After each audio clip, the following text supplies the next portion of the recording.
মিয়ানমারের রাখাইনে সাম্প্রতিক সহিংসতায় বাংলাদেশে নতুন করে ৮০,০০০-এরও বেশি রোহিঙ্গা প্রবেশ করেছে বলে জানিয়েছেন প্রধান উপদেষ্টা অধ্যাপক মোহাম্মদ ইউনূস।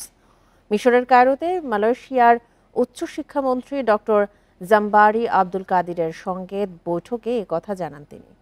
এ সময় রোহিঙ্গা সংকট নিরসন ও আসিয়ানের সেক্টরাল ডায়ালগ পার্টনার হিসেবে নানা বিষয়ে ঢাকাকে কুয়ালালামপুর সহায়তা দেবে জানান ডক্টর কাদির।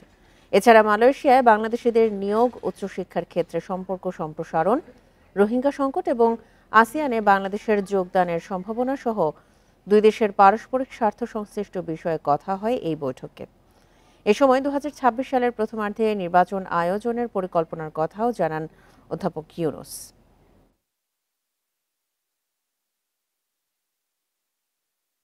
অনেক রিজিওনাল, অনেক বায়োলেটারাল আমাদের সাথে যে তাদের যে মিউচুয়াল ইন্টারেস্টের যে জায়গাগুলো আছে সেগুলো নিয়ে কথা হয়, রোহিঙ্গা ক্রাইসিস নিয়ে কথা হয়, আমাদের ইলেকশনের টাইমলাইন নিয়ে উনি ওদেরকে একটু কথাবার্তা বলেন।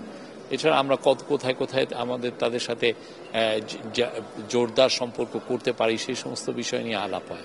যশোরের শার্শা উপজেলায় ভারত সীমান্তবর্তী ইছামতি নদী পার থেকে ৩ বাংলাদেশির মরদেহ উদ্ধার করা হয়েছে।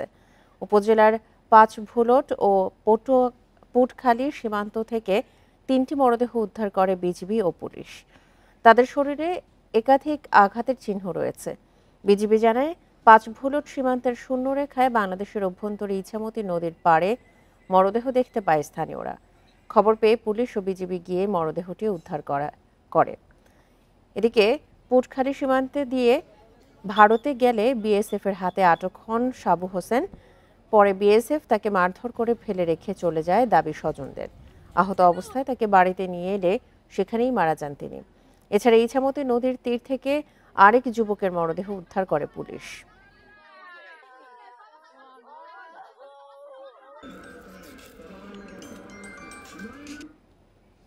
এদিকে পঞ্চগড়ের সেনপাড়া সীমান্ত থেকে ওয়াসিম নামে এক কিশোরকে ধরে নিয়ে গেছে বিএসএফ। বুধবার বিকেলে অমরখানা ইউনিয়নের সেনপাড়া সীমান্ত থেকে গোড়ালবাড়ি বিএসএফ ক্যাম্পের সদস্যরা তাকে ধরে নিয়ে যায়। বিজিবি জানায় বিকেলে সেনপাড়া সীমান্ত এলাকা দিয়ে ওয়াসিম সহ ৪ থেকে ৫ জন ভারতীয় অবৈধ অনুপ্রবেশের চেষ্টা করে। এ সময় বিএসএফ সদস্যরা তাদের ধাওয়া করে। সবাই পালিয়ে গেলেও ধরা পড়েন ওয়াসিম। পরে তাকে গোড়ালবাড়ি ক্যাম্পে নিয়ে যায় বিএসএফ সদস্যরা। ওয়াসিমকে ফেরত পেতে কোম্পানি কমান্ডার পর্যায়ে পতাকা বৈঠকের আহ্বান জানিয়েছে বিজিবি।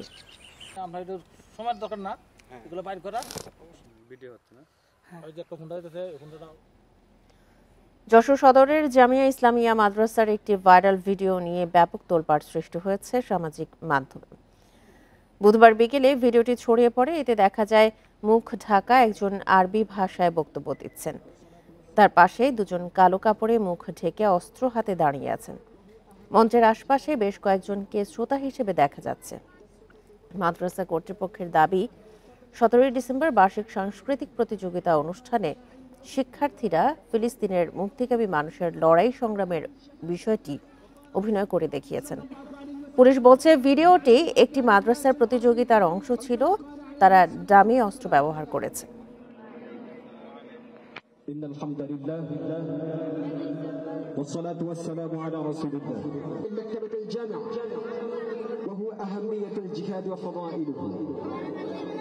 تسقط ببال أهل فضلا عن إقامة بدخول المدينة وخارجها عند أحد وقالوا أن يجاهدوا خارج।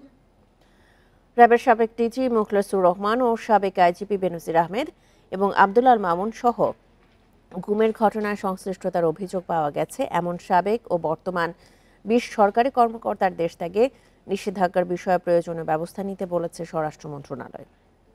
এজন্য ওই কর্মকর্তাদের পাসপোর্ট স্থগিত করতে বলা হয়েছে।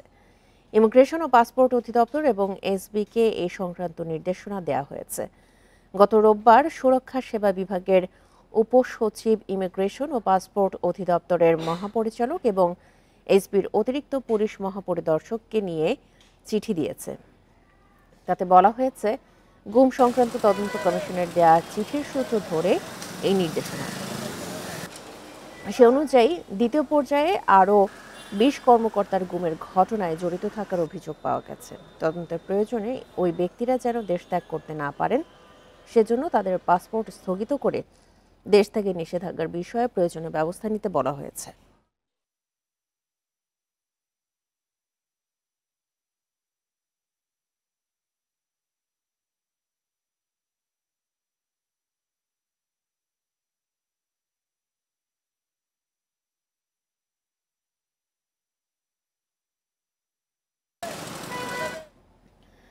এ বিষয়ে বিস্তারিত জানাতে বার্তাকক্ষ থেকে আমাদের সঙ্গে যোগ দিচ্ছেন সহকর্মী খালেদ রায়হান।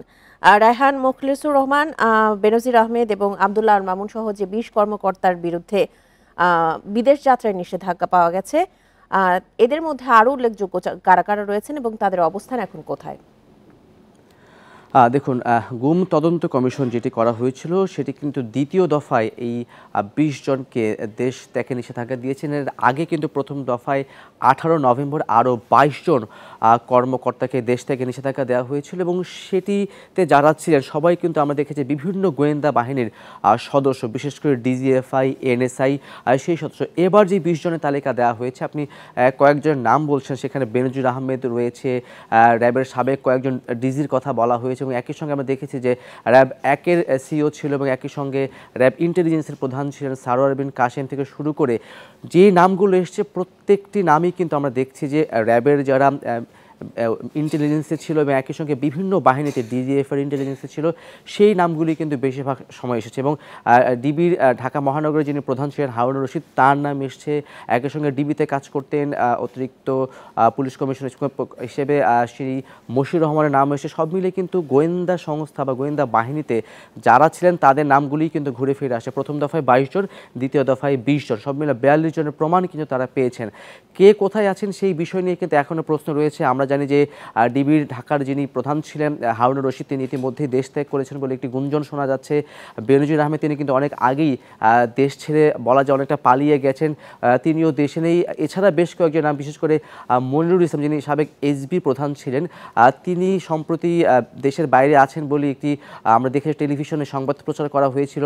সব মিলিয়ে এই যেই 20 জনের কথা বলা হচ্ছে, 20 জনের কে কোথায় আছে সুনির্দিষ্টভাবে কিন্তু সেই তথ্য সরকারের কাছেও আছে বলে আসলে সেই প্রমাণ কিন্তু পাওয়া যায়নি। এবং যেটি বলা হচ্ছে পাসপোর্ট বাতিল করা হচ্ছে, দেশ থেকে নিষেধাজ্ঞার কথা বলা হচ্ছে, যেখানে একটি বিষয় প্রমাণিত যে বেনজির আহমেদ তিনি ইতিমধ্যেই দেশ ছেড়ে চলে গেছেন, সেটি কিন্তু আরও প্রায় 5 থেকে 6 মাস আগের ঘটনা। তো সব মিলিয়ে আসলে যারা দেশ ছেড়ে পালিয়ে গেছেন ইতিমধ্যেই সেই নামগুলো তালিকায় এসছে এবং আমরা দেখছি যে বিভিন্ন সময় গোয়েন্দা বাহিনীতে যারা ছিলেন তাদের নামগুলো তো এসছে। একটি বিষয় যে গুম তদন্ত কমিশন প্রথম থেকে শুরু করে যেদিন তারা প্রতিবেদন জমা দিলেন, আর তখনই আমরা দেখছি তারা কিন্তু বলছেন যে র্যাবের যে আয়নাঘর ছিল, র্যাবের যে টর্চার সেল ছিল, সেগুলো তারা কিন্তু বলেছে এবং র্যাবও কিন্তু সর্বশেষ যে সংবাদ সম্মেলন করেছে র্যাবের মহাপরিচালক, তিনি কিন্তু স্বীকার করেছেন। শুধু তাই না, যে গুম করা হয়েছে, খুন করা হয়েছে, বিচার বহির্ভূত হত্যা করা হয়েছে, সেই বিষয়গুলো নিয়ে জাতির কাছে কিন্তু ক্ষমাও চেয়েছেন। তো একটি বিষয় মোটামুটি প্রমাণিত যে বিভিন্ন গোয়েন্দা বাহিনীতে যারা আছেন, বিশেষ করে র্যাবের ইন্টেলিজেন্সে যারা ছিলেন, ডিজিএফএতে যারা ছিলেন, এনএসএতে যারা ছিলেন, সেই সংখ্যক ঊর্ধ্বতন কর্মকর্তাগুলোই কিন্তু আমরা দেখতে পাচ্ছি এখন এই গুমের সঙ্গে তারা ছিলেন জড়িত, সেই প্রমাণটি কিন্তু সামনে এসেছে। এবং প্রথম পর্যায়ে যে 22 জন আমরা দেখেছিলাম তাদের অধিকাংশ ছিল ডিজিএফআই এবং এনএসআই সেনা সদস্য অধিকাংশ, এবং এই পর্যায়ে যাদেরকে দেখছি এদের মধ্যে বেশ কয়েকজন সেনাবাহিনীর সদস্য রয়েছেন, কিন্তু অধিকাংশই কিন্তু আমরা দেখছি যে পুলিশ থেকে আসা কিন্তু কাজ করেছেন গোয়েন্দা বাহিনীতে। সব মিলে কে কোথায় আছেন, আগের 22 জন, নতুন 20 জন, সব মিলে 42 জন, সেই বিষয়ে সুনির্দিষ্ট তথ্য সংশ্লিষ্ট কর্তৃপক্ষের কাছে আছে কিনা সেটি একটি বড় প্রশ্ন। এবং তারা যদি অনেকে দেশ ছেড়ে পালিয়ে থাকেন বা চলে গিয়ে থাকেন, তাদেরকে দেশে ফেরানোর প্রক্রিয়াটি কী হবে সেটি এখন সামনের দিকে দেখবার বিষয়। তবে কয়েকজন ইতিমধ্যে দেশ ছেড়ে চলে গেছেন সেটি মোটামুটি নিশ্চিত। যারা দেশে আছেন তাদেরকে গ্রেপ্তার করা হবে কিনা বা পরবর্তী কী ব্যবস্থা নেওয়া হবে সেটি আসলে যত সময় যাবে ততই বোঝা যাবে। বার্তাকক্ষ থেকে বিস্তারিত তথ্য জানাচ্ছিলেন সহকর্মী খালেদ রায়হান। পুলিশের বিশেষ শাখার প্রধান রফিকুল ইসলাম সহ বাহিনীর 4 ঊর্ধ্বতন কর্মকর্তাকে বদলি করা হয়েছে। বুধবার স্বরাষ্ট্র মন্ত্রণালয়ের জননিরাপত্তা বিভাগ থেকে এই বিষয়ে প্রজ্ঞাপন জারি করা হয়। প্রজ্ঞাপনে সই করেন উপসচিব আবু সাইদ।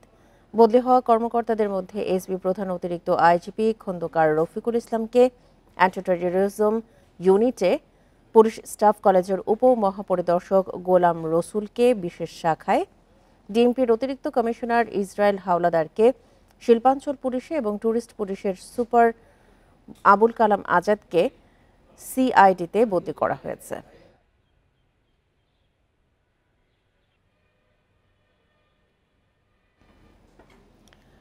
সাবেক প্রধানমন্ত্রী শেখ হাসিনা ও তার পরিবারের সদস্যদের দুর্নীতি অনুসন্ধানে 5 সদস্যের টিম গঠন করেছে দুদক। এর আগে মঙ্গলবার দুর্নীতি অনুসন্ধানের অনুমোদন দেয় দুদক। এছাড়া মানিকগঞ্জ 1 আসনের সাবেক সংসদ সদস্য নাইমুর রহমান দুর্জয় ও ফেনী 2 আসনের নিজাম উদ্দিন হাজারীর বিরুদ্ধে মামলা করেছে সংস্থাটি। রূপপুর পারমাণবিক বিদ্যুৎ কেন্দ্র সহ আরও 8 প্রকল্পের মোট 80,000 কোটি টাকার দুর্নীতির অভিযোগে সাবেক প্রধানমন্ত্রী শেখ হাসিনা ও তার পরিবারের সদস্যদের বিরুদ্ধে মঙ্গলবার অনুসন্ধানের অনুমোদন দেয় দুদক। বুধবার উপপরিচালক সালাউদ্দিনের নেতৃত্বে 5 সদস্যের টিম গঠন করে সংস্থাটি। এছাড়া মানিকগঞ্জ 1 আসনের সাবেক সংসদ সদস্য AM নাইমুর রহমান দুর্জয় প্রায় 11.5 কোটি টাকার অবৈধ সম্পদের খোঁজ পেয়েছে দুদক। পাশাপাশি তার 23টি অ্যাকাউন্টে 93 কোটি টাকার সন্দেহজনক লেনদেন হয়েছে। দুর্নীতি দমন কমিশন আইন 2004-এর 27 এবং দুর্নীতি প্রতিরোধ আইন 1947-এর 5-2 ধারায় এবং মানি লন্ডারিং প্রতিরোধ আইন 2012-এর 4-2 এবং 4-3 ধারায় একটি মামলা রুজুর সিদ্ধান্ত গৃহীত হয়েছে এবং ইতিমধ্যে মামলা রুজু হয়েছে। ফেনী 2 আসনের সাবেক সংসদ সদস্য নিজাম হাজারীর অবৈধ সম্পদ পাওয়া গেছে 19 কোটি টাকার। সন্দেহজনক লেনদেন হয়েছে আরও 548 কোটি টাকা। 548 কোটি 80 লক্ষ 45,504 টাকার সন্দেহজনক এবং অস্বাভাবিক লেনদেন করায় দুর্নীতি দমন কমিশন আইন 2004-এর 27 মানি লন্ডারিং প্রতিরোধ আইন 2012-এর 4-2 এবং 4-3 এবং দুর্নীতি প্রতিরোধ আইন 1947-এর 5-2 ধারায় একটি মামলা রুজু করার সিদ্ধান্ত গৃহীত হয়েছে। পাশাপাশি অবৈধ সম্পদ অর্জনের অভিযোগে NTMCর সাবেক মহাপরিচালক জিয়াউল আহসানের বিরুদ্ধে অনুসন্ধান শুরু করেছে সংস্থাটি। রিশাদ হুদা, ইন্ডিপেন্ডেন্ট নিউজ, ঢাকা। রাষ্ট্র কাঠামো সংস্কারের 31 দফা বাস্তবায়নে বিএনপির সঙ্গে করা অন্যায়ের জবাব। বুধবার নারায়ণগঞ্জ, গাজীপুর এবং টাঙ্গাইলের কর্মশালায় লন্ডন থেকে ভার্চুয়ালি যুক্ত হয়ে কথা বলেন বিএনপির ভারপ্রাপ্ত চেয়ারম্যান তারেক রহমান। এ সময় তিনি বলেন, নিপীড়নের জবাব কখনো নিপীড়নের মাধ্যমে হয় না। দেশপ্রেম রয়েছে, গণতান্ত্রিক মূল্যবোধ রয়েছে। রাষ্ট্র কাঠামো মেরামতের 31 দফা ও জনসম্পৃক্তি শীর্ষক ধারাবাহিক কর্মশালা করে আসছে বিএনপি। বিভাগীয় পর্যায়ের পর এখন চলছে জেলাভিত্তিক কর্মশালা। এর অংশ হিসেবে বুধবার গাজীপুর, নারায়ণগঞ্জ এবং টাঙ্গাইল জেলার কর্মশালায় লন্ডন থেকে ভার্চুয়ালি যুক্ত হন বিএনপির ভারপ্রাপ্ত চেয়ারম্যান তারেক রহমান। আমরা ছড়িয়ে দিব গ্রামে গ্রামে, প্রত্যন্ত মানুষের কাছে আমরা ছড়িয়ে দিব। আজকে দিনব্যাপী কর্মশালার শেষ পর্যায়ে বিভিন্ন পর্যায়ে নেতাদের প্রশ্নের জবাব দেন তিনি। আমার সাথে যখন কথা হয় সেটি ইউনিয়ন পর্যায়ে হোক, গ্রাম। কর্মশালায় তারেক রহমান বলেন, দেশের মানুষের অধিকার ফিরিয়ে দিতেই আন্দোলন করেছে বিএনপি। নেতাকর্মীরা হামলা মামলার মুখোমুখি হয়েছে, এমনকি জুলাই গণ অভ্যুত্থানে বিএনপির 5 শতাধিক নেতাকর্মী জীবন দিয়েছে। এই টেক ব্যাক বাংলাদেশের অর্থটা কি ছিল? টেক ব্যাক বাংলাদেশের অর্থ খুব সংক্ষেপে যদি বলতে হয়, অর্থাৎ জনগণের রাজনৈতিক অধিকার, জনগণের মৌলিক অধিকার, জনগণের বাক ব্যক্তি স্বাধীনতা এবং জনগণের নিজস্ব অর্থনৈতিক অধিকার জনগণের কাছে ফিরিয়ে আনা। তারেক রহমান মনে করেন, নির্যাতনের জবাব হিংসায় নয়, নিপীড়নের জবাব নিপীড়ন নয়।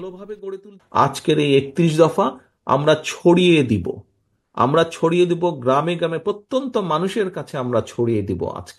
আজকে আমাদেরকে ছড়িয়ে দিতে হবে প্রত্যন্ত অঞ্চলের মানুষের কাছে। তাদেরকে বলতে হবে, ভাই আমি এই করতে চাই, আমাকে তুমি সুযোগ দাও। এই আস্থাটা ধরে রাখতে হবে।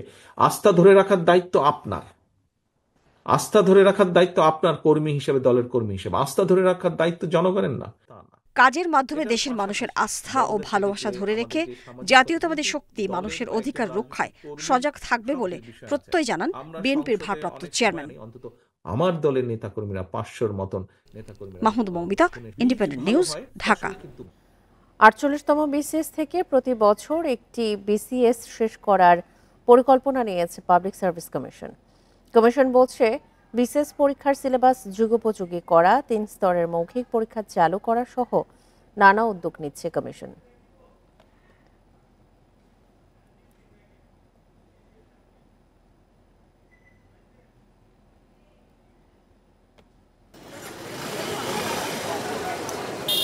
প্রশ্নপত্র ফাঁস, নিয়োগে দীর্ঘসূত্রতা সহ নানা অভিযোগ ছিল পাবলিক সার্ভিস কমিশনের বিরুদ্ধে।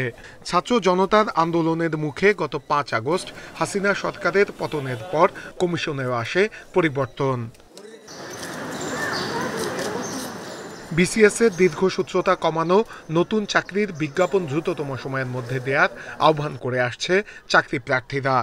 বিসিএস এ যে দীর্ঘসূত্রিতা আছে সেটা বন্ধ হোক। পরীক্ষার যে নম্বরপত্র এইটা যাতে প্রকাশ পায় এবং সবাই যাতে বুঝতে পারে যে কিভাবে এটা পাশ করলো, কত নম্বরে পাশ করলো, এইগুলো যাতে সংস্কার হয়। এই অবস্থায় প্রতিটি বিসিএস এর জন্য আলাদা রোডম্যাপ করা হচ্ছে বলে জানিয়েছে পিএসসি। আমাদের যার যতটুকু মেধা আছে সেই মেধাটুকুকে পূর্ণভাবে কাজে লাগিয়ে কেমন করে পাবলিক সার্ভিস কমিশনের দীর্ঘসূত্রিতা, এবং আমরা বলবো যে আমাদের যত স্টেক হোল্ডার গ্রুপ আছে পাবলিক সার্ভিস কমিশনের সাথে আমাদের কিছু পরিকল্পনা আমরা অলরেডি নিয়েছি। আগামী বছর থেকে প্রত্যেক চাকরি প্রার্থীর জন্য আলাদা ইউনিক আইডি চালু হবে। এই আইডি দিয়ে প্রার্থী একাধিকবার বিসিএস এ অংশগ্রহণের সুযোগ পাবে। সেই সঙ্গে প্রশ্নপত্র ফাঁস রোধে কমিটি করা হয়েছে বলে জানিয়েছেন চেয়ারম্যান। যে সিলেবাসটা এখন আছে, আমরা এই সিলেবাস নিয়ে মোটেও কিন্তু সন্তুষ্ট না। আমরা মনে করি যে এর মধ্যে পরিবর্তনটা আনতে হবে এবং পরিবর্তনটা আনতে হবে অতি দ্রুত। তো আমি মনে করি যে 48 বিসিএস এর থেকে আমরা এই পরিবর্তন আনব। এরই মধ্যে 46তম প্রিলিমিনারির ফল নতুন করে প্রকাশ করা হয়েছে। এছাড়া 45তম বিসিএস এর লিখিত পরীক্ষার খাতা তৃতীয় পরীক্ষকের কাছে পাঠানো হয়েছে। আর 44তম বিসিএস এর মৌখিক পরীক্ষা শুরু হচ্ছে 22 ডিসেম্বর থেকে। নূরে আলম, ইন্ডিপেন্ডেন্ট নিউজ, ঢাকা। টানা 6 দিন পঞ্চগড়ের ওপর দিয়ে বয়ে যাচ্ছে মৃদু শৈত্যপ্রবাহ। হিম বাতাস অব্যাহত থাকায় কনকনে ঠান্ডা বেশি অনুভূত হচ্ছে। এতে বিপাকে পড়েছেন নিম্ন আয়ের মানুষ। মেহেরপুরে তাপমাত্রা কিছুটা বৃদ্ধি পেলেও কমেনি শীতের তীব্রতা। প্রয়োজন ছাড়া অনেকেই সকালে ঘর থেকে বের হচ্ছে না। নওগাঁয় কুয়াশা কমলেও বেড়েছে শীতের তীব্রতা। সেই সাথে পাল্লা দিয়ে বাড়ছে শীতজনিত রোগ। চুয়াডাঙ্গা ও ঠাকুরগাঁওয়ে দিনে তাপমাত্রা বাড়লেও সন্ধ্যা নামার সাথে সাথে বাড়ছে শীতের তীব্রতা।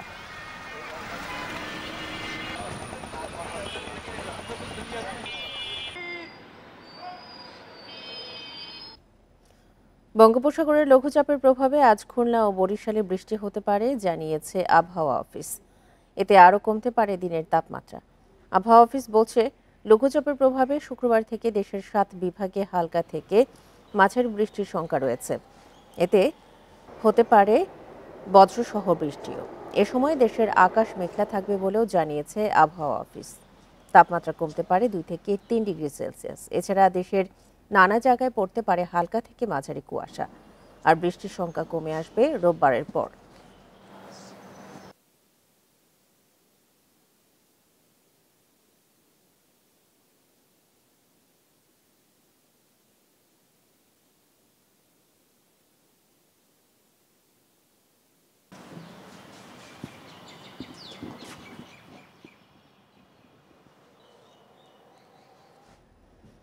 আবহাওয়া পরিস্থিতি নিয়ে আরো জানাতে আগারগাঁও ও পঞ্চগড় থেকে যোগ দিচ্ছেন আমাদের সহকর্মীরা। শুরুতেই যাচ্ছি মোহাম্মদ ওমর ফারুকের কাছে। আগারগাঁওয়ে আছেন তিনি। ওমর ফারুক, আগারগাঁওয়ের আবহাওয়া অফিস থেকে সবশেষ কি তথ্য জানা গেছে? বৃষ্টি নিয়ে আবহাওয়া অফিস সবশেষ কি আপডেট দিয়েছে?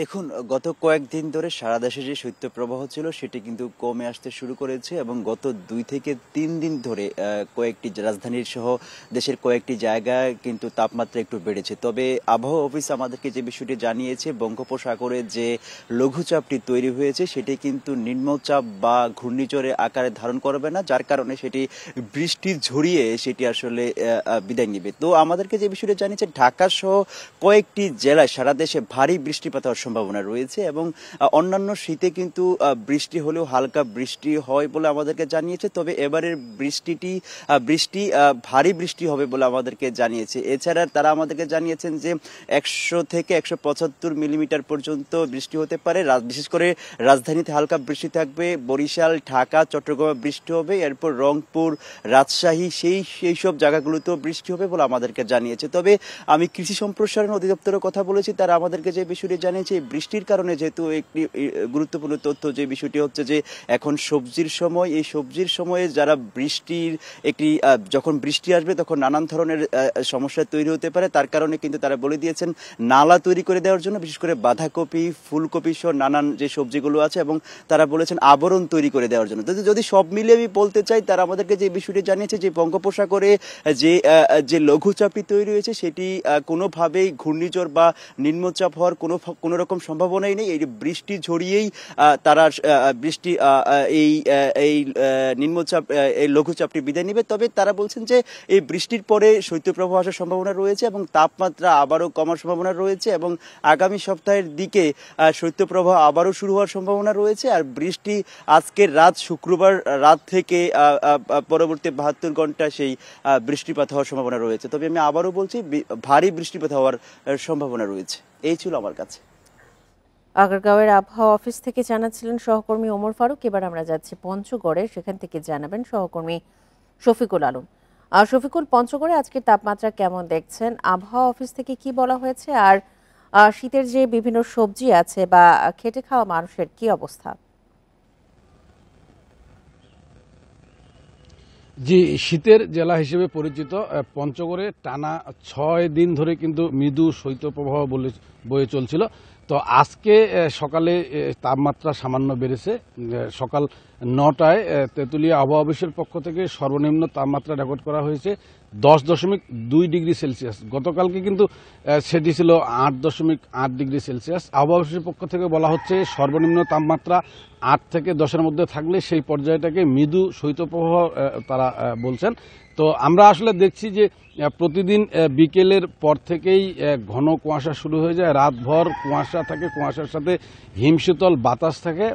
সেই বাতাস এবং কুয়াশা কিন্তু পরদিন সকাল 8টা নাগাদ আমরা দেখতে পাই। 8টার পর থেকেই সূর্যের মুখ দেখা যায়। তো এই সকালে বিশেষ করে যেসব মানুষ সকালবেলা কাজে যোগ দেন এবং যারা কৃষি শ্রমিক, যারা দিনমজুর শ্রেণীর মানুষ, যারা রিক্সা ভ্যান চালক, তাদের কিন্তু আসলে সীমাহীন দুর্ভোগ আমরা বরাবরের মতো এবারও দেখতে পাচ্ছি। একজন রিক্সা চালক, আমরা কথা বলেছি যে একজন রিক্সা চালক প্রতিদিন 600 থেকে 700 টাকা আয় করলেও বর্তমানে কিন্তু ঠান্ডার কারণে তাদের দৈনন্দিন যে আয় সেটি কমে গেছে। তার কারণ কনকনে শীতের কারণে সাধারণ মানুষ কিন্তু খুব বেশি প্রয়োজন ছাড়া রিক্সা, ইজি বাইক, ভ্যানে উঠছেন না। তারা প্রতিদিন এখন 200 টাকা তাদের ইনকাম করতে হচ্ছে। এছাড়া কৃষি শ্রমিক যারা রয়েছেন তাদেরও সীমাহীন দুর্ভোগ। তার কারণ তাদের খুব কাকডাকা ভরেই কিন্তু মাঠে যেতে হয়। মাঠ থেকে বিশেষ করে শীতকালীন সবজি মাঠ থেকে সংগ্রহ করে তাদের কিন্তু সকালেই বাজারে তুলতে হয়। তো তাদের আসলে সীমাহীন দুর্ভোগ। তাদের সাথে আমি কথা বলেছি একাধিক কৃষি শ্রমিকের সাথে। তারা বলছেন যে সকালে এত বেশি ঠান্ডা থাকে, হাত দিয়ে তাদের ঠিকমতো তারা কাজ করতে পারছেন না। তো বরাবরই আমরা দেখি যে এই সময় শীত এলেই কিন্তু নিম্ন আয়ের মানুষজন এবং যারা দুস্থ মানুষদের দুর্ভোগ থাকে। এই ছিল শীত পরিস্থিতি নিয়ে সর্বশেষ। আগারগাঁও এবং পঞ্চগড় থেকে আবহাওয়া নিয়ে জানাচ্ছিলেন আমাদের সহকর্মীরা। 24 ঘন্টার মধ্যে শিক্ষার্থী হত্যার ঘটনায় জড়িতদের আইনের আওতায় আনা না হলে কঠোর কর্মসূচির হুঁশিয়ারি দিয়েছে বেসরকারি বিশ্ববিদ্যালয়ের শিক্ষার্থীরা। বুধবার বিকেলে রাজধানীর রামপুরায় ইস্ট ওয়েস্ট বিশ্ববিদ্যালয় ও AIUB এর শিক্ষার্থীরা এই দাবি জানান। সরকার শিক্ষার্থীদের নিরাপত্তা নিশ্চিত করতে ব্যর্থ হলে তার দায় স্বীকার করতে হবে বলেও ক্ষোভ জানান তারা।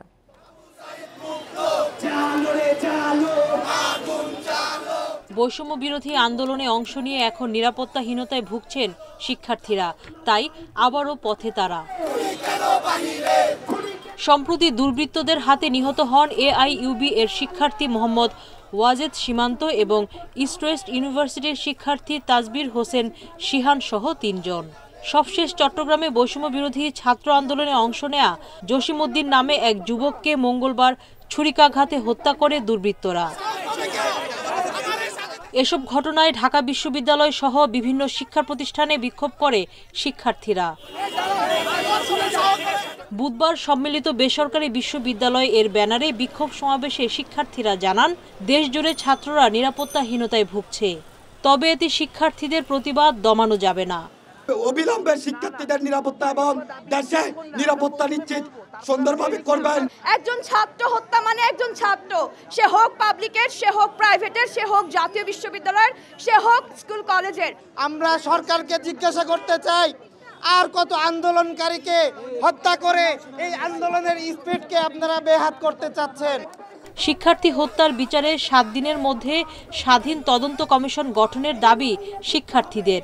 3 দফা দাবির প্রথম যেই তদন্ত কমিশন গঠনের আলাপ আমরা দিয়েছি, সেই তদন্ত কমিশন আগামী 7 কার্যদিবসের ভিতরে ছাত্র জনতার সামনে তাদের রিপোর্ট পেশ করে একটি সূচনা করতে হবে।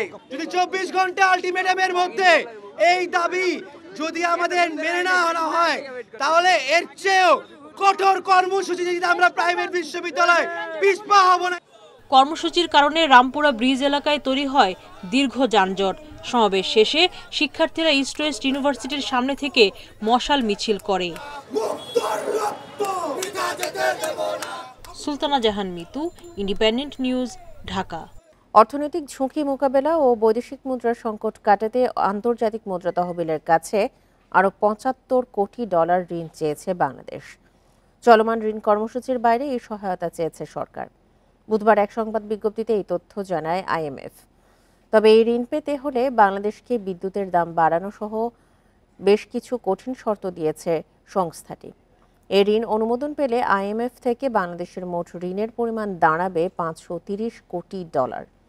IMF বলছে চতুর্থ কিস্তিতে $64 কোটি 50 লাখ ঋণ ছাড়ের বিষয়ে স্টাফ লেভেল এগ্রিমেন্ট হয়েছে। বাংলাদেশের অর্থনীতি চাপের মধ্যে আছে বলেও জানায় IMF। গণঅভ্যুত্থান, বন্যা ও সংকোচনমূলক নীতি নেয়ায় বছর শেষে প্রবৃদ্ধি হতে পারে 3.8%। তবে সময়মতো অন্তর্বর্তী সরকার দায়িত্ব নেয়ায় অর্থনীতি ধীরে ধীরে স্বাভাবিক হচ্ছে বলেও জানায় সংস্থাটি।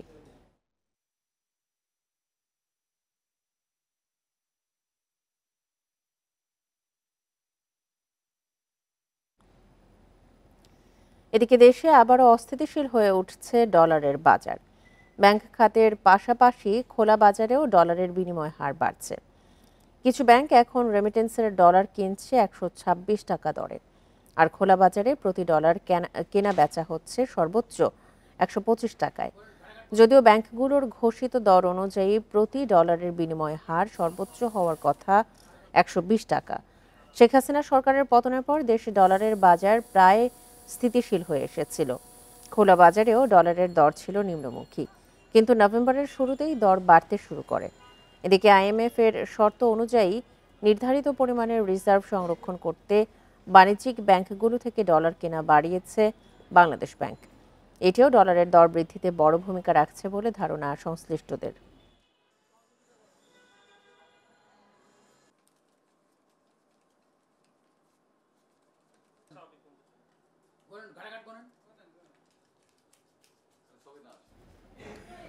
রাজনৈতিক বিবেচনায় অনুমোদন পেয়ে অসুস্থ প্রতিযোগিতা তৈরি করে চতুর্থ প্রজন্মের ব্যাংকগুলো। পরিচালনা পর্ষদের অনিয়ম, সুশাসনের অভাব ও খেলাপি ঋণে বেশিরভাগই দুর্বল হয়ে গেছে।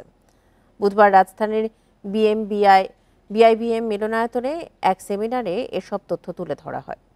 এ সময় দুর্বল ব্যাংকগুলোকে দেয়া তারল্য সহায়তার সদ্ব্যবহারের তাগিদ দেন কেন্দ্রীয় ব্যাংকের ডেপুটি গভর্নর। 2012 সালের পর দেশে 12টি ব্যাংক অনুমোদন দেয় বিদায়ী সরকার, যেগুলো চতুর্থ প্রজন্মের ব্যাংক হিসেবে পরিচিত। রাজনৈতিক বিবেচনায় অনুমোদন পাওয়া এসব ব্যাংকের বেশিরভাগই খেলাপি ঋণের ভারে জর্জরিত। BIBM এর এক গবেষণা বলছে, পরিচালক ও প্রভাবশালীদের সুবিধা দিতে 30 বছরে 9 বার ব্যাংক কোম্পানি আইন সংশোধন হয়েছে। যেহেতু ডিপোজিট রেট হাই করেছে, সুতরাং অটোমেটিক তাদের ল্যান্ডিং রেট বেশি হয়েছে। গবেষণায় দেখা গেছে, দুর্বল আর্থিক অবস্থার জন্য দায়ী ব্যাংক পরিচালকদের নৈতিকতার অভাব, দায়িত্ব পালনের অক্ষমতা ও নিয়ন্ত্রক সংস্থার ব্যর্থতা। গুড গভর্নেন্স যদি থাকতো, যারা স্ক্যাম করে বা যারা ইরেগুলারিটিস করে তাদেরকে পানিশড করা যাবে, এরকম যদি থাকতো, তাহলে এই ব্যাংকগুলো মাচ বেটার করতো, মাচ বেটার। কারণ তারা তাদের একটা সাইড এতটাই স্ট্রং, বাকি দুটা সাইড নেগেটিভকে তারা সাম অফ করে স্টিল দে আর সারভাইভ। যারা ব্যাংকের পরিচালক থাকবেন তারা পলিসি মেকিংয়ে থাকবেন এবং তাদের দায়িত্ব একটা কম্পিটেন্ট ম্যানেজমেন্ট টিম হায়ার করা এবং ডে টু ডে অ্যাফেয়ার্সে নো মোর ইন্টারফেয়ারেন্স। তাদেরকে সেভাবে দায়িত্ব পালন করতে দেওয়া।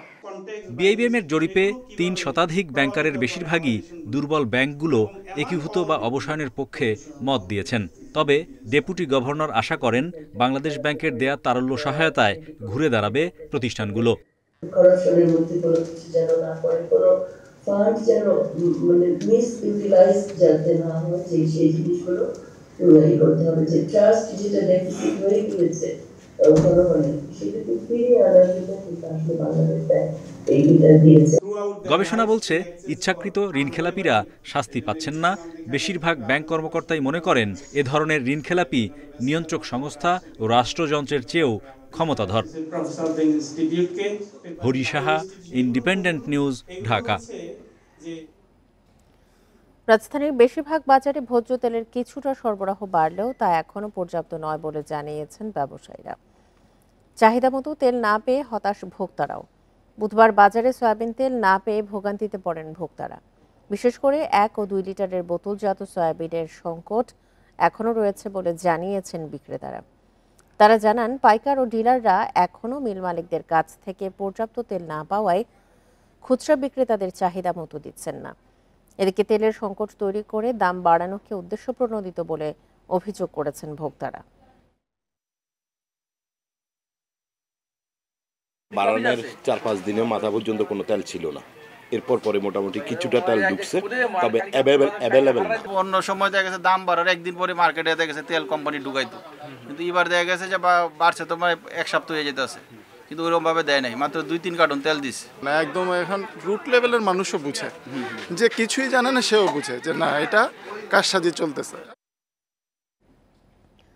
সাতক্ষীরার সব হাট বাজারে রাত 10টার পর দোকান বন্ধ রাখার নির্দেশ দিয়েছে জেলা প্রশাসন। সেই সাথে দোকানে দোকানে ক্যারাম ও তাস খেলা এবং টিভি দেখা নিষিদ্ধ করা হয়েছে। জেলা প্রশাসন বলছে, অপরাধ কমানোর পাশাপাশি পারিবারিক বন্ধন মজবুত রাখতে এই সিদ্ধান্ত। তবে এতে গ্রামীণ অর্থনীতিতে দীর্ঘস্থায়ী প্রভাবের শঙ্কা স্থানীয়দের। সারাদিন কাজ শেষে অনেকেই গ্রামের হাট বাজারে চায়ের দোকানে ভিড় করেন, চলে আড্ডাও। সাতক্ষীরার গ্রামগুলোতে রাত 10টার পর এসব দোকান বন্ধ রাখার নির্দেশ দিয়েছে জেলা প্রশাসন। রোববার এক সভায় এই সিদ্ধান্ত নেওয়া হয়। এরপর এ নিয়ে পুরো জেলায় শুরু হয় আলোচনা। স্থানীয়রা বলছেন, দোকানপাট বন্ধ থাকায় ক্ষতির মুখে পড়বেন ব্যবসায়ীরা।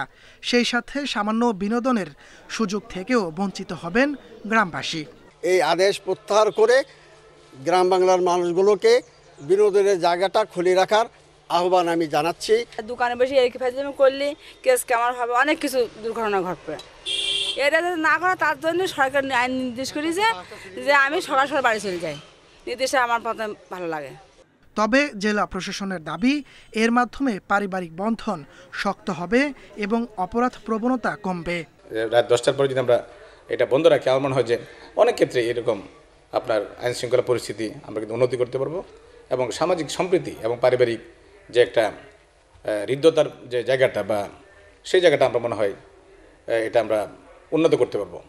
দোকানপাট বন্ধ থাকলে গ্রামীণ অর্থনীতিতে দীর্ঘস্থায়ী প্রভাব পড়বে শঙ্কা স্থানীয়দের। দোকানদাররা যেমন ক্ষতিগ্রস্ত হবে, তেমনি এই মানুষগুলো যারা ওখানে বসতো তাদেরও কোনো বিনোদনের কোনো নাই, স্থান নাই। তারা অর্থনৈতিকভাবে ক্ষতিগ্রস্ত হবে এবং তাদের মানসিকভাবেও তারা বিপদগ্রস্ত হবে। দুটি পৌর এলাকা ছাড়া জেলার সব এলাকায় এ নির্দেশ জারি করা হয়েছে। Independent news. লাইসেন্স নবায়ন ও নতুন লাইসেন্স করতে গিয়ে বিপাকে পড়েছে হবিগঞ্জের গাড়ি চালকরা। বাজেট না পাওয়ায় 9 মাস ধরে বন্ধ রয়েছে সদর হাসপাতালে ডোপ টেস্ট পরীক্ষা। অন্য জেলায় গিয়ে ডোপ টেস্ট করাতে গিয়ে দ্বিগুণেরও বেশি খরচ হচ্ছে জেলার গাড়ি চালকদের। 2022 সালের 30 জানুয়ারি পেশাদার গাড়ি চালকদের জন্য ডোপ টেস্ট বাধ্যতামূলক করে সরকার। ডোপ টেস্টে পাশ করার পরই গাড়ি চালকরা পান লাইসেন্স। একই শর্ত প্রযোজ্য লাইসেন্স নবায়নের ক্ষেত্রেও।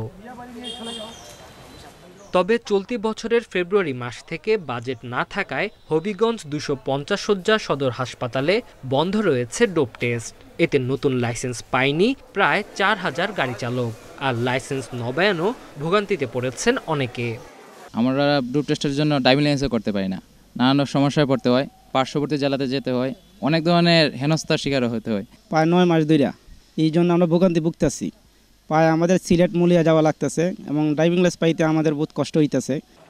বিআরটিএ বলছে প্রতি মাসে 4টি ড্রাইভিং লাইসেন্স পরীক্ষায় 1000-এর উপর পরীক্ষার্থী অংশ নেয়। সেই হিসেবে গত 9 মাসে প্রায় 8000-এর অধিক গাড়ি চালক লাইসেন্সের জন্য আবেদন করেছেন। ডোপ টেস্ট বন্ধ থাকায় লাইসেন্স পায়নি অর্ধেকেরও বেশি। হাসপাতাল কর্তৃপক্ষের সাথে কথা বলেও কোনো আশ্বাস মেলেনি। হবিগঞ্জ হসপিটালকে তত্ত্বাবধায়ক মহোদয়কে অনুরোধ করেছি যে সে যেন অচিরেই এটা শুরু করে দেন, আমাদের যাতে গ্রাহক হয়রানি না হয়, এবং শুরু করলে পরে আমাদের নবায়নটা বৃদ্ধি পাবে। পঞ্চবার্ষিকী পরিকল্পনায় হবিগঞ্জ 250 শয্যা হাসপাতালে ডোপ টেস্টের জন্য কোনো বরাদ্দ দেয়নি সরকার। বাজেট পেলেই পুনরায় চালু হবে ডোপ টেস্ট পরীক্ষা বলছেন হাসপাতাল কর্তৃপক্ষ। বাজেট বিভাগের সাথে একটা জুম মিটিং ছিল, তো আমরা আশা করছি অনুমোদনটা পেলেই আমরা কিছু কিট সংগ্রহ করে আমরা ডোপ টেস্টটা এই বছর আবার চালু করতে পারবো। আমরা জানি আমাদের ড্রাইভার যারা আছেন, এই শ্রমিকদের অনেক কষ্ট হচ্ছে, যারা চালক, ওদের লাইসেন্সের জন্য ডোপ টেস্ট বাধ্যতামূলক। লাইসেন্স নবায়ন ও নতুন লাইসেন্স করতে না পারায় মালিকরা গাড়ি দিচ্ছেন না ও গাড়ি নিয়ে সড়কে বের হতে পারছেন না চালকরা। Independent news. ঠাকুরগাঁওয়ে 5 উপজেলায় অসহায় ও দুস্থদের পাকা বাড়ি করে দেওয়ার কথা বলে 20 কোটি টাকা আত্মসাতের অভিযোগ উঠেছে শামীম আহমেদ নামে এক ব্যক্তির বিরুদ্ধে। বাড়ি বা টাকা না পাওয়ায় ভুক্তভোগীরা দিশেহারা। এদিকে মাদারীপুরে দরপত্র ছাড়াই আশ্রয়ণ প্রকল্পের 80টি ঘর বিক্রিতে বাধ্য করার অভিযোগ উঠেছে। ঠাকুরগাঁওয়ের হরিপুর সহ 5 উপজেলায় নতুন ধরনের প্রতারণার অভিযোগ উঠেছে। ভুক্তভোগীরা জানান, শামীম আহমেদ নামে এক ব্যক্তি বিদেশি অনুদানে পাকা বাড়ি করে দেওয়ার কথা বলে হাতিয়ে নিয়েছেন 1500 দুস্থের প্রায় 20 কোটি টাকা। অভিযুক্ত শামীম সপরিবারে আত্মগোপনে চলে যাওয়ায় হতাশাগ্রস্ত হয়ে পড়েছেন গ্রামবাসী। ঘরের জন্য 1,25,000 টাকা দিচ্ছি, এখন ঘরও পাচ্ছি না, আমি টাকা পাচ্ছি না। আমি কাজ করে অনেক কষ্ট করে টাকা দিয়েছি, সে টাকাগুলো আমার খাইয়েছে, আমাকে 1 বছর হয়ে গেল, আমাকে ঘর বাড়িতে না। বিষয়টি তদন্ত সাপেক্ষে ব্যবস্থা নেওয়ার আশ্বাস দিয়েছেন জেলা প্রশাসন। আমি সংশ্লিষ্ট উপজেলা নির্বাহী অফিসারকে আমি বিষয়টি ইনস্ট্রাকশন দিয়েছি যাতে বিষয়টি যাচাই করে অভিযোগটি কতটুকু সত্য সে বিষয়টি যাচাই করে আমাকে একটা প্রতিবেদন দিবে।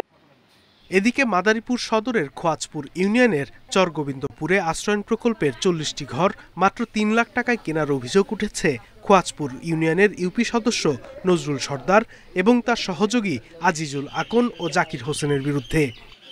ঘর যখন আমাকে ভাঙ্গাচুরা নিতে গেছে, আমরা ঘরদের ভাঙ্গাচুরা নিতে পারি নাই, আর আমরা তার পারি না ঘরদের ভাঙ্গাচুরা নিতে লিগা, সেজন্য আমরা ঘরটা বিক্রি করে দিচ্ছি। আমাকে প্রয়োজন এখন ঘর দরকার, আমরা অনেক জায়গায় কষ্ট করতেছি, কোনো জায়গায় থাকতে পারতেছি না। অভিযুক্তদের একজন ঘর কেনার বিষয়টি স্বীকার করে জানান উপজেলা নির্বাহী কর্মকর্তা ও ঘরের বাসিন্দাদের সম্মতিতে ঘর কেনা হয়েছে। ওই যে টিউনু ছাড়াইছিল আর পেয়ে ছাড়াইছিল, এরা আয়া এই যে থাকে বস্তিতে, এখন ডাকছে ওই মাথা, ডাকার পর বলছে যে তোমার ঘর 3 দিন টাইম দিলাম, আমি এই 3 দিনের মধ্যে তোমরা ঘর বিক্রি করো বা ফালাই দাও বা তোমরা ভাঙ্গা ছিঁড়া লয়ে দাও, ওটা তোমার ব্যাপার। এর আগে চলতি বছরের মে মাসে আরও 40টি ঘর 3.5 লাখ টাকায় বিক্রি করতে বাধ্য হন ভুক্তভোগীরা। 6 মাসের মধ্যে গৃহহীন হয় 80টি পরিবার। Sadiqur Rahman Siddiqui, independent news.